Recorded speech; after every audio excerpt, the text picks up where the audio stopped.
Part of the National Trust is Wimpole Hall in Cambridgeshire. It's also part of a larger estate which includes a farm as well as gardens. To visit the house itself, it does cost money. Up until 1976, the last owners, as you can see on the table, are Captain and Mrs. George Bambridge.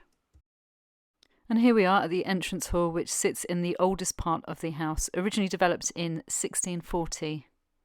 And as we're walking through, we can look up. The ceilings are so high, the decor is beautiful. Can't help think about the poor cleaners trying to get those cobwebs.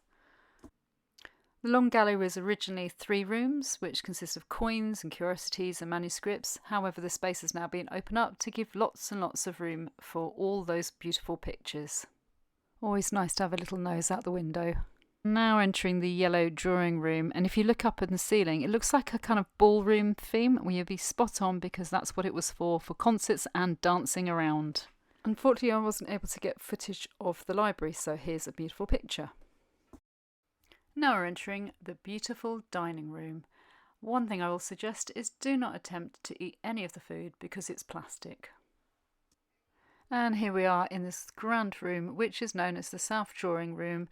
It's very spectacular in here, and one person that did sit in here was Elsie Bambridge, the last owner. This room is incredible. This is the Long Gallery, and there's a big clue here to why it's called the Long Gallery. And one thing that I could do all day is just stand and look at the ceiling. And we carry on with the tour through the ante room, through to the breakfast room, which has got a whole host of different colours, and we are now in the staircase hall, and it's very grand.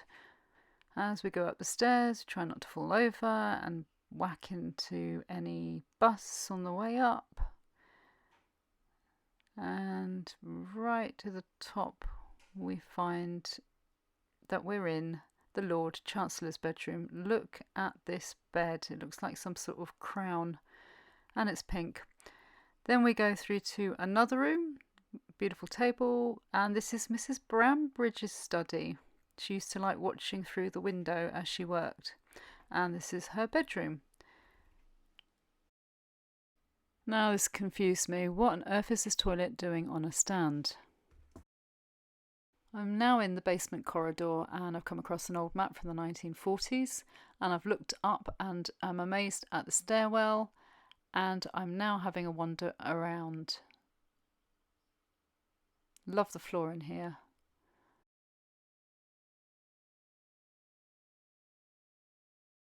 And just a little bit more information. In 1954, Elsie Bambridge subdivided the Victorian grand dining room to create a kitchen, pantry and servery. This meant the kitchen was much closer to where she ate her breakfast. After Elsie passed away and handed over Wimpole to the National Trust in 1976, a decision was made to reverse the conversion and restore the grand dining room. As a consequence, and due to the restoration, original highly elaborate plasterwork ceiling was revealed. From kitchen to bedrooms, this would have been for staff, stewards.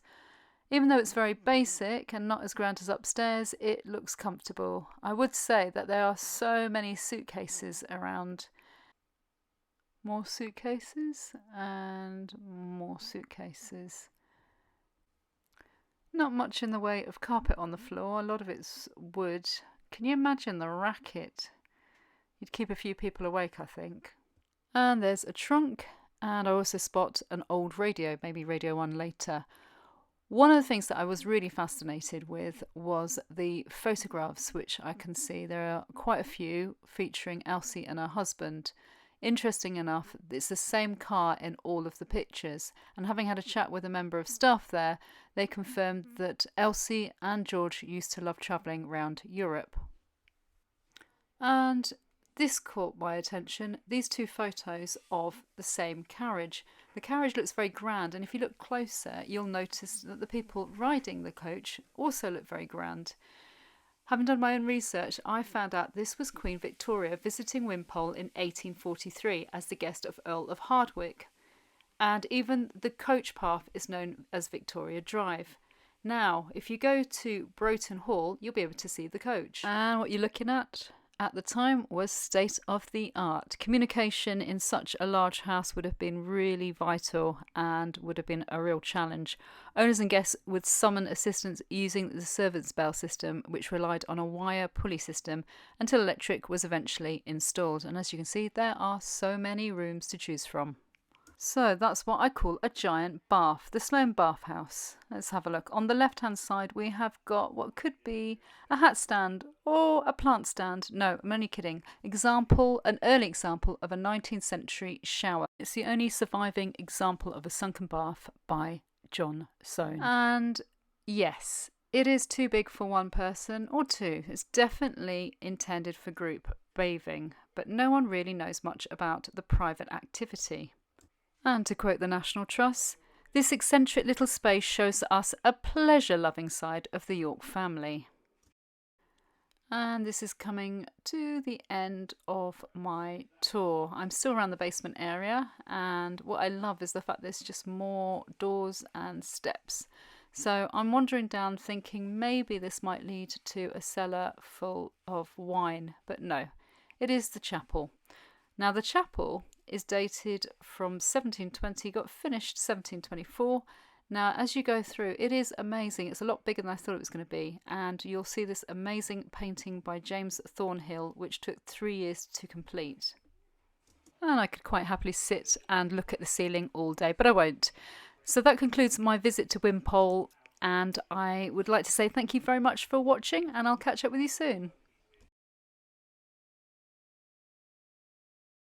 And if you enjoyed this video, why not join me next time by subscribing and hitting the notification bell.